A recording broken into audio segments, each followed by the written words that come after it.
Yan mga ka-ice business, may bago na naman tayong kliyente.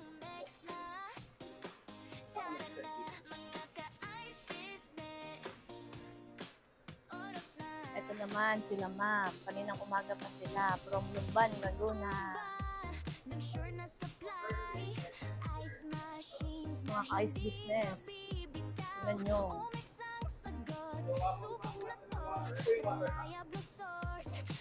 Mga ice business, ayan. Ang preferred na unit nila sir is 40 kilos at lalagyan nila ng reverse osmosis. Ayan mga ice business. Dinidemo na ni Sir Rob.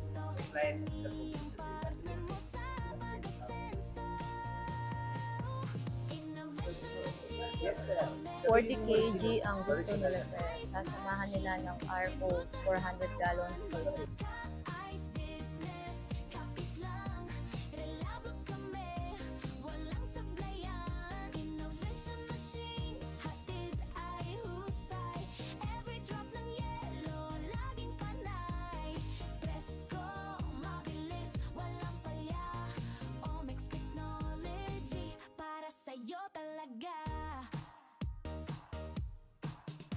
Yung machine ay 40 kg per day. Kasalukuyan ng pinitest ang kanyang machine para makita ang actual na yelo.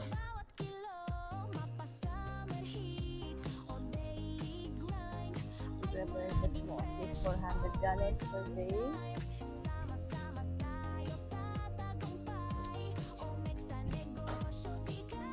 Mga ka-ice business, busy ang araw na to. Tingnan nyo. Ayan sila.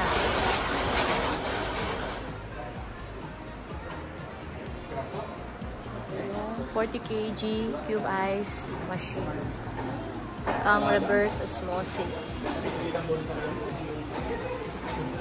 Tara sir, tingnan natin ang yung ice cube machine. Ayun. Ayan yung ice cube.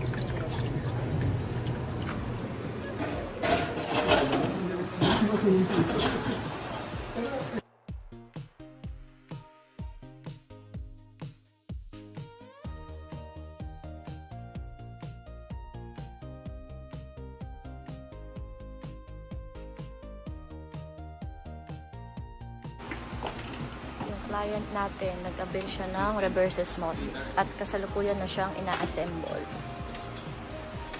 Tingnan nyo mga ka-ice business. Pinapanood nila sir kung paano siya i-assemble. Ice business, ganyan lang po siya. Good day mga ka-ice business. Ayan, bibigyan natin sila sir ng eco bag. Siyempre mga ka-ice business, hindi mawawala ang ating pangmalakasang umbrella. Ayan si sir. Bibigyan din natin sila ng umbrella. Ito yung umbrella mo sir. Thank you. Sana umulan. Ito yung umbrella mo sir. Welcome to. Sana umulan nga talaga.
bad guy.